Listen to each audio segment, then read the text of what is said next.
Bismillahirrahmanirrahim. Assalamualaikum warahmatullahi wabarakatuh. Alhamdulillah, Allahumma salli ala Sayyidina Muhammad wa ala ali Sayyidina Muhammad. Yang sama kita hormati keluarga besar, pejabat, pegawai PT PN 4, bapak-bapak, ibu-ibu, jamaah fardhu subuh, insyaallah semuanya dimuliakan Allah Subhanahu wa taala. Amin ya rabbal alamin. Saya mengkhususkan 1 bulan 7 titik untuk tausiah di Pekanbaru dan sekitarnya. 2 titik sebelum sholat Jumat, setelah Jumat, malam Sabtu, Sabtu subuh, dan Sabtu siang. Pekan kedua, bulan ini pekan pertama dimajukan, dipercepat. Termasuklah subuh Sabtu ini kita bisa berjumpa di masjid. Bagi saya masjid ini bersejarah karena saya pulang ke Pekanbaru bulan Agustus 2008, bulan Ramadan. Saya selalu sholat di sini bersama almarhumah ibu saya. Jadi kalau saya rindu dengan almarhumah, saya zuhur-zuhur mampir ke sini karena dulu kami selalu sholat di sini. Masjid ini strategis di pinggir jalan, bagus, dingin, apalagi siang Ramadan banyak orang tidur di sini. Saya ada kajian rutin di sini. Dulu setiap siang dan setiap Ramadan saya selalu diberikan kesempatan.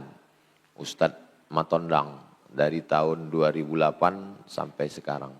Mudah-mudahan silaturahim kita bisa tersambung insyaallah. Tahun 2009 saya diminta oleh Ustadz Dr. Johar Arifin untuk mengisi pengajian di Masjid Islamic Center Bangkinang, Selasa subuh. Waktu itu Ketua MUI Kampar, Ustadz Dr. Mawardi Muhammad Saleh. Pesan beliau, Ustadz Somad bacakan kitab At-Targhib wat-Tarhib, karya Imam Al-Munziri. Isinya hadis-hadis. Targhib motivasi beramal, tarhib ancaman. Lalu saya mengkaji kitab itu sampai akhirnya berubah bupati, nama saya pun tak masuk lagi. Biasa itu. Nah, lalu kemudian itulah kenapa buku ini saya lanjutkan waktu terbentuk Yayasan Tabung Wakaf Umat. Buku ini terus kami kaji dan sekarang sudah sampai subuh ini pada hadis yang ke-296. Nama kitabnya kalau mau dibeli atau di-download, At-Targhib wat-Tarhib, ancaman dan motivasi. Nama penulisnya Imam Al-Munziri. Kitab aslinya terlalu tebal, 1000 halaman.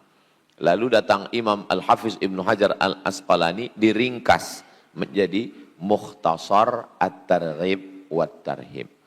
Sekarang kita masuk hadis.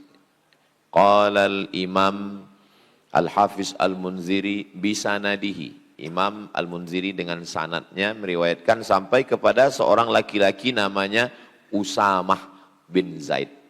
Usamah artinya singa. Jadi kalau ibu bapak ingin punya anak yang gagah perkasa, kasih dia nama Usamah. Nama anak saya Usamah. Ustadz Sami Ahmad Misbahi Ibadillah. Usamah bin Zaid. Nabi punya anak angkat namanya Zaid bin Harisah. Datang orang panggil dia Zaid bin Muhammad. Zaid anak Muhammad, Zaid anak Muhammad. Turun ayat. Maka Muhammadun aba ahadim mir rijalikum. Muhammad bukan bapak kamu. Walakin Rasulullah. Dia adalah Rasul utusan Allah. Ud'uhum li abaihim. Panggillah anak angkat itu kepada ayah kandungnya. Nah, jadi kalau ada bapak ibu mohon maaf punya anak adopsi, anak angkat, jangan dipakaikan di akte, di KTP-nya bin kita. Pakai bin asli bapaknya. Anak angkat saya ini Pak Ustadz tak tahu bapaknya. Karena saya pulang sholat subuh dapat kardus depan rumah. Tak mungkin bin kardus. Pakai bin Abdillah. Anak hamba Allah. Abdullah, Abdurrahman, Asal jangan Abdul Somad lah. Anak hamba Allah. Tak boleh pakai bin nama kita. Karena itu pemalsuan nasab. Nanti orang menyangka anak kita, tiba-tiba nanti pembagian harta warisan. Adopsi anak bagus. Tapi ada 3 poin yang tidak bagus menurut Islam. Yang pertama, anak angkat dipakaikan nasab bin bapak. Angkat, tak boleh, haram. Apalagi anak perempuan, nanti diwalikan pula waktu nikahnya. Waktu mati dapat warisan pula. Yang kedua, banyak bapak angkat menulis wasiat, semua hartaku untuk anak angkatku kalau aku mati. Adapun adik-adikku selop sendalku pun jangan kalian kasih ke dia. Tak boleh. Maka ahli waris tetap mendapatkan. Kalau kita mau menyelamatkan anak angkat, kasih dia wasiat atau hibah. Beda hibah sama wasiat. Aku hibahkan tanah itu 2 hektar untuk anak angkatku. Langsung pindah nama. Tapi kalau wasiat, menunggu meninggal. Nah, makanya jangan senang dulu kalau dapat wasiat. Karena itu tak langsung dapat, nunggu dia meninggal. Kalau yang menerima ini mati duluan, batal wasiat. Nah, jadi kalau mau ada orang ngasih, Ustaz Somad, saya mau ngasih wasiat ini. Hibah aja lah Pak. Saya khawatir tak siapa dulu nanti ya gitu. Yang ketiga yang berbahaya tentang masalah anak angkat ini adalah ketika anak angkat sudah menganggap macam ayah kandung, emak kandung, lalu di rumah dia membuka aurat. Kalau kebetulan anak angkat itu perempuan, maaf cakap, nampak betisnya, nampak lengannya, nampak rambutnya. Padahal itu haram bagi ayah angkatnya. Tak boleh berdua-duaan dia di rumah. Banyak kasus berawal dari anak angkat, lama-lama jadi bini angkat. Ibu pun hati-hati. Kejahatan terjadi bukan karena ada niat dari pelakunya, tapi karena ada kesempatan. Ingat, yang di rumah itu buaya darat. Buaya ini bisa kita berkawan kalau pas dia kenyang. Bisa. Kenapa dia patuh ke pawang? Karena disumbatkan 1 ekor ayam, kenyang dia. Kalau pas dia lapar, dimakannya juga itu. Nah, maka hati-hati, waspada. Nah, Nabi ini punya anak angkat namanya Zaid. Zaid bin Muhammad kata orang. Akhirnya panggil dia ayahnya. Maka Zaid bin Harisah. Zaid ini punya anak. Namanya Usamah. Usamah ini diangkat Nabi jadi panglima perang umur 18 tahun. Anak sekarang umur 18 tahun sibuk minta paket 4 giga. Muhammad Al-Fatih jadi panglima perang menaklukkan Konstantinopel. 3 riwayat. Karena berbeda tahun lahir. Ada yang menyebut 19, ada yang menyebut 20, ada yang menyebut 21. Muhammad Al-Fatih jadi penakluk panglima perang 19, 20, 21. Usamah bin Zaid jadi panglima perang 18. Sekarang ditanya anak-anak muda ini, berapa umur kau?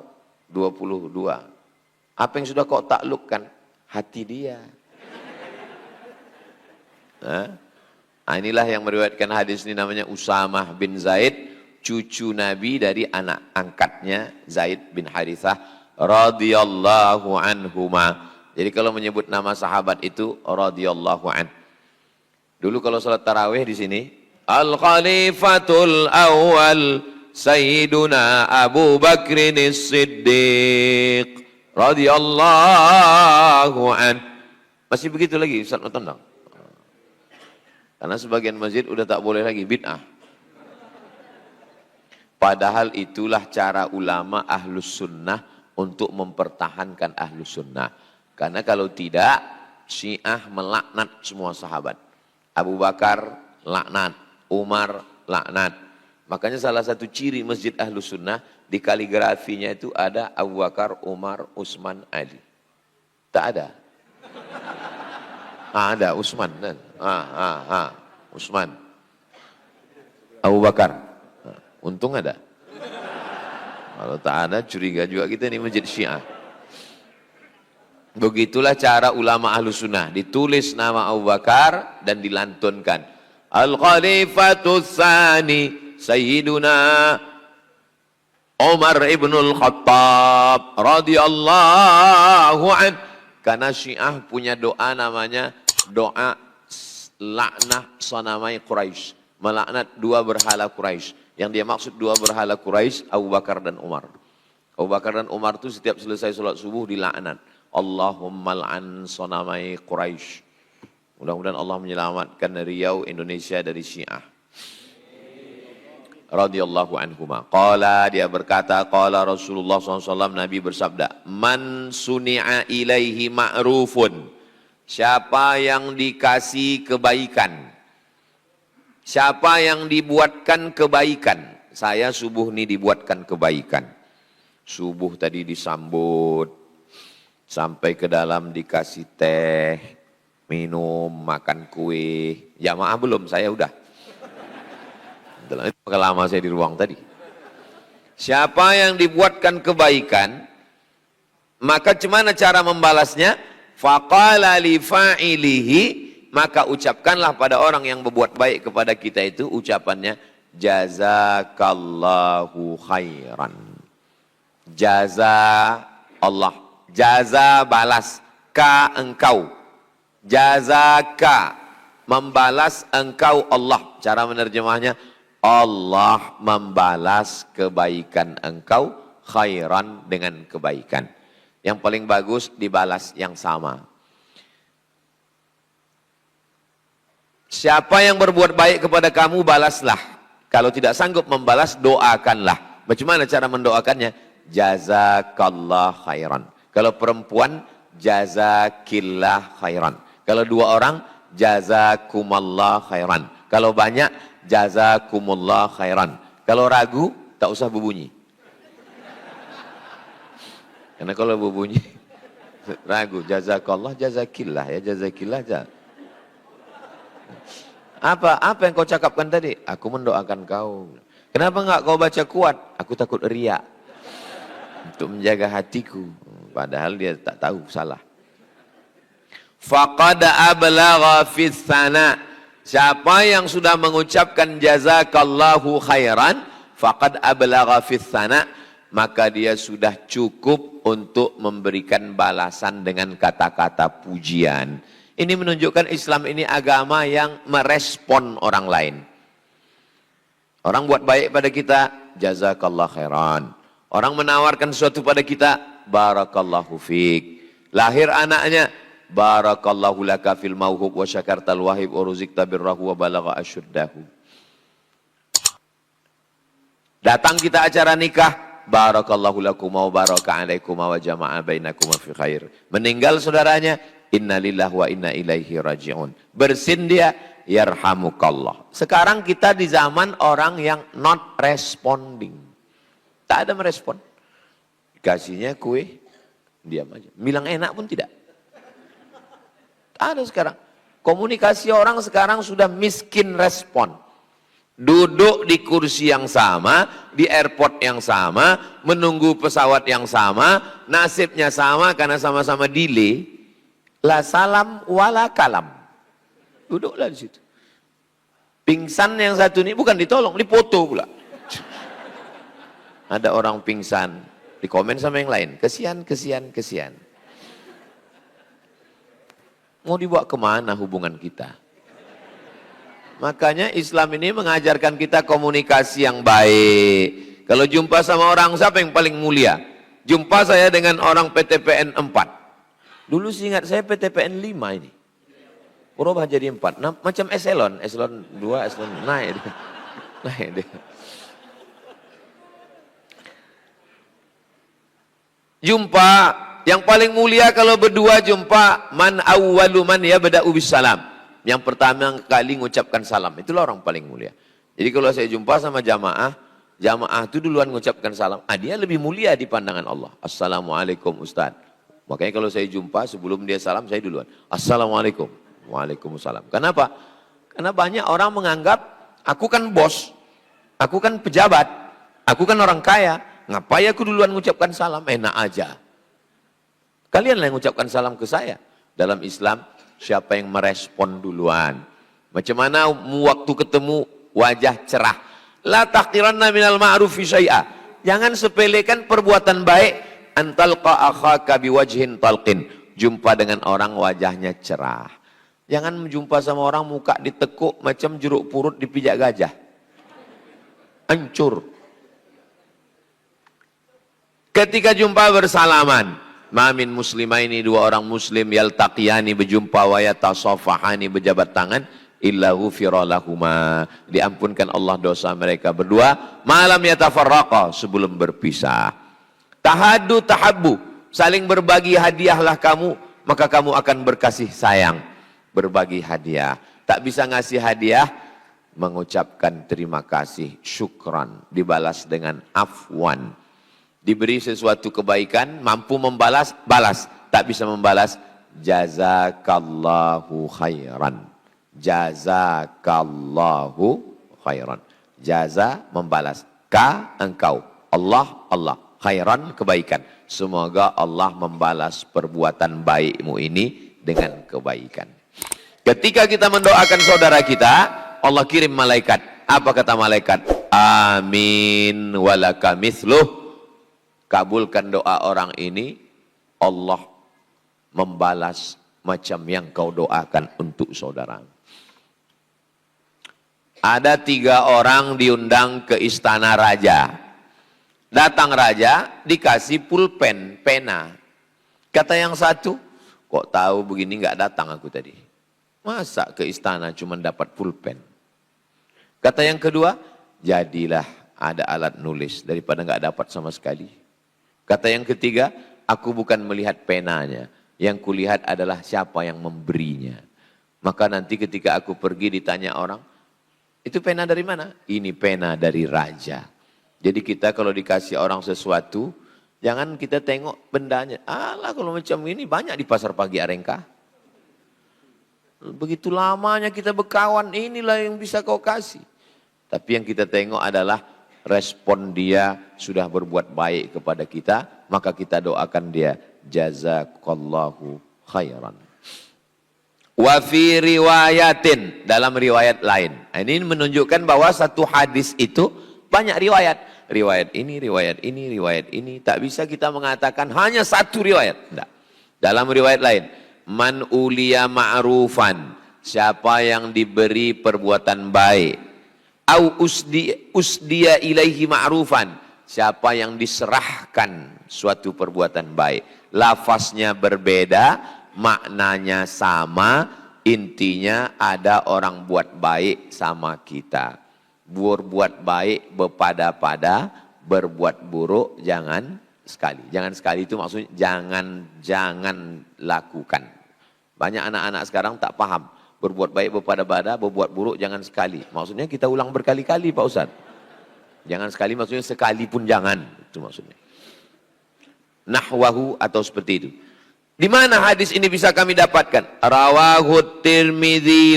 Hadis ini disebutkan oleh Imam Tirmidzi, nama kitabnya Sunan Tirmidzi. Wa qala, dia berkata, hasanun gharib. Hadis ini statusnya hasan. Berapa level hadis? Paling tinggi sahih. Di bawah sahih hasan. Di bawah hasan dhaif. Habis. Sahih, hasan, dhaif. Tapi kata adanya hadis maudhu. Hadis maudhu bukan hadis. Hadis maudhu itu hadis palsu. Contoh hadis palsu, al-bazinjan syifa'un min kulli da'. Terong obat dari segala macam penyakit. Itu hadis palsu.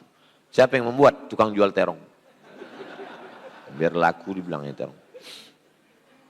Wasaqata min ba'din nusah. Hadis ini tidak terdapat di sebagian naskah. Warawahu Tabrani. Hadis ini diriwayatkan Imam Tabrani. Nama kitabnya Al-Mu'jam Al-Kabir. Fis Saghir, dalam kitab Mu'jam As-Saghir. 3. Al-Mu'jam Al-Kabir, Al-Mu'jam As-Saghir, yang pertengahan Al-Mu'jam Al-Awsat. Mukhtasaran, secara ringkas, tidak panjang. Idza qala ar-rajul, kalau ada orang yang berkata, jazakallahu khairan, Allah membalas kebaikanmu, faqad ablagha fis sana, maka dia sudah cukup dalam memberikan balasan pujian kata-kata. Bisa membalas dengan yang sama, bagus. Tak bisa balas yang sama, ucapan. Tak bisa ucapan, senyuman. Senyum pun tak bisa, mati aja lah. Masa serendah itu tak bisa kita membalas perbuatan kebaikan orang. Itu hadis 296. Saya menyampaikan hadisnya setengah jam. Setengah 6 sampai jam 6. Dari jam 6 ke setengah 7 saya jawab beberapa pertanyaan yang masuk. Nanti pas setengah 7 kita sholat sunat isyraq 2 rakaat masing-masing. Usolli sunnatal isyraq raka'ataini lillahi ta'ala. Waktu Bapak Ibu sedang sholat sunat isyraq, disitulah saya pulang diam-diam. Karena kalau tak gitu payah saya pulang.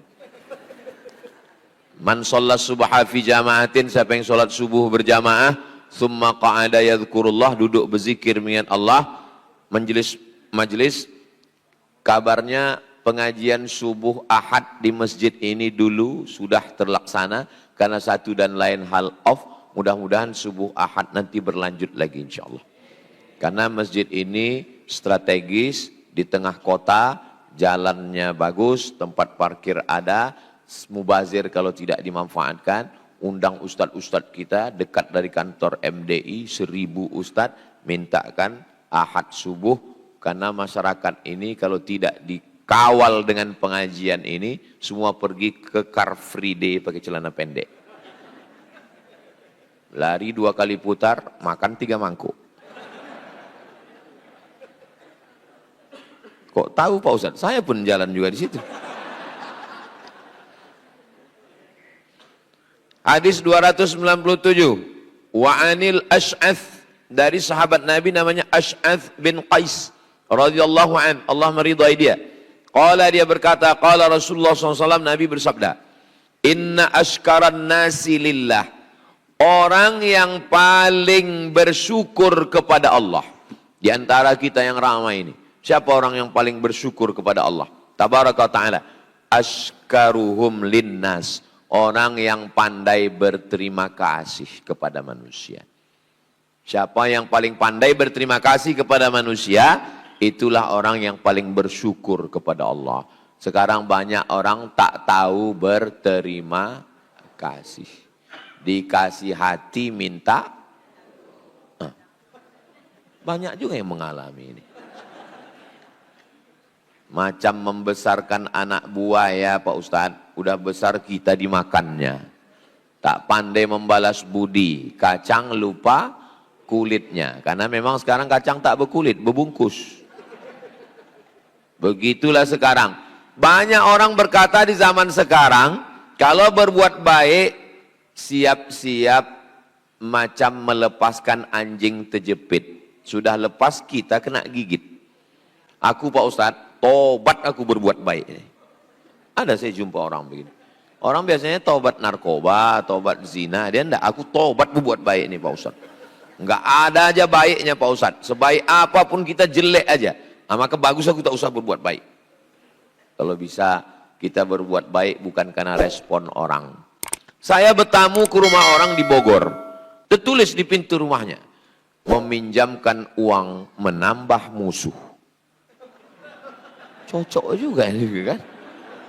Ada foto saya di depan rumahnya, foto saya posting di Instagram. Di komen orang, betul. Begitulah manusia zaman sekarang ini. Melilit macam ular sawah. Zaman dulu anjing jadi kawan. Zaman sekarang kawan jadi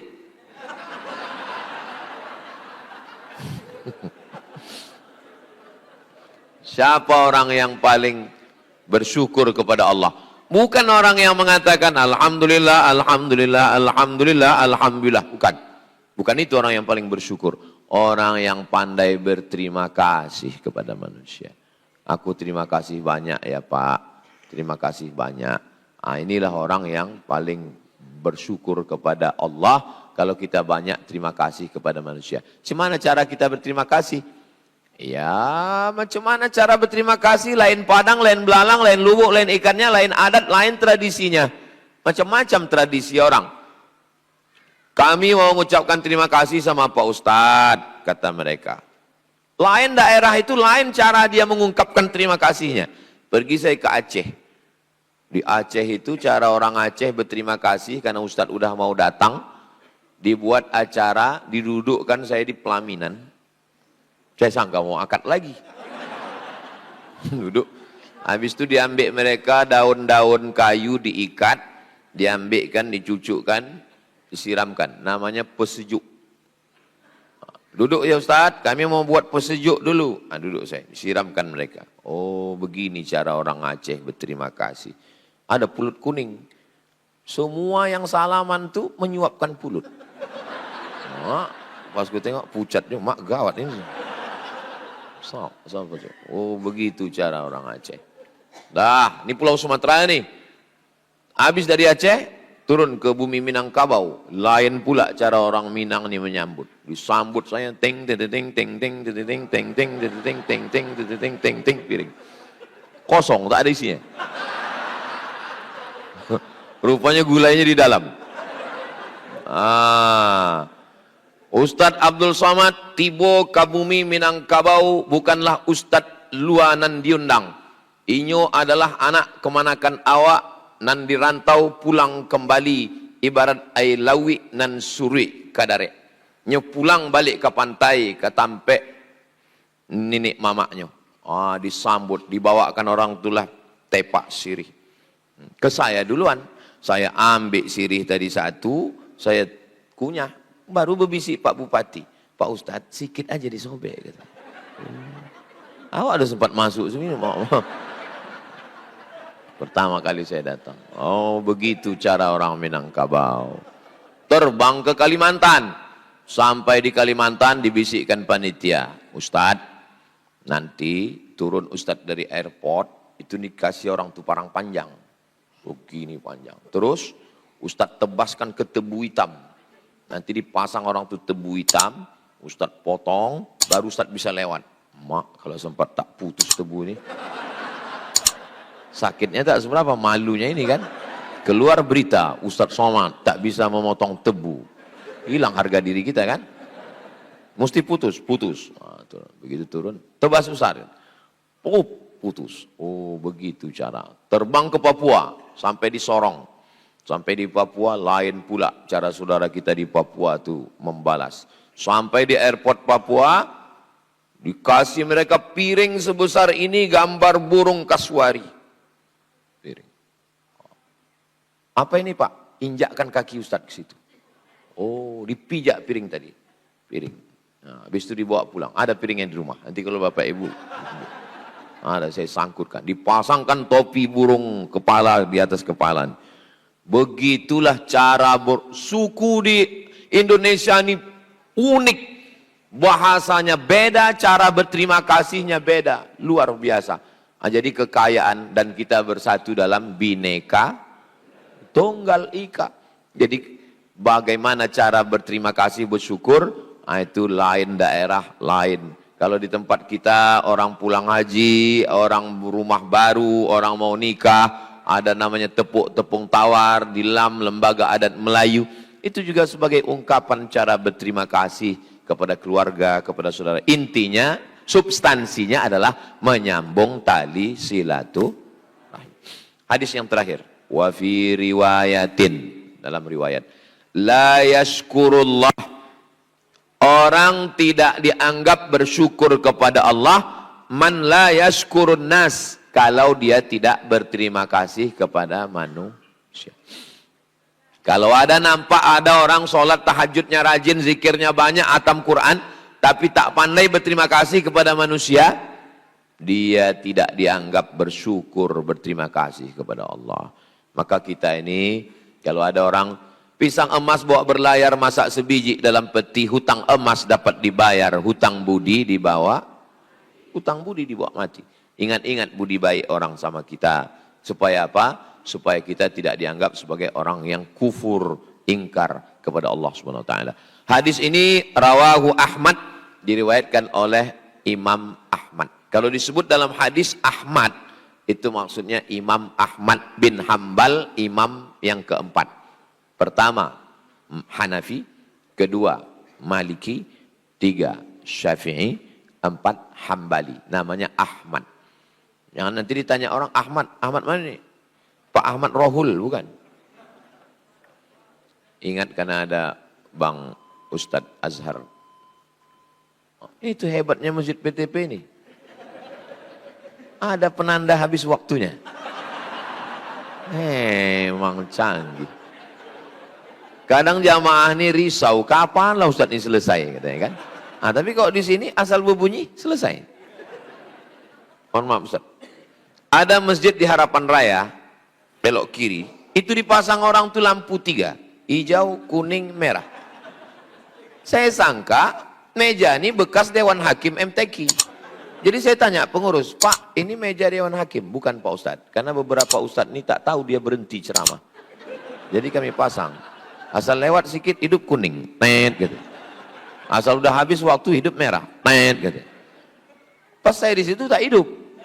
Saya tanya, kenapa nggak kalian hidupkan? Segan kami sama Ustadz gitu. Oh, ada juga segan kalian ya.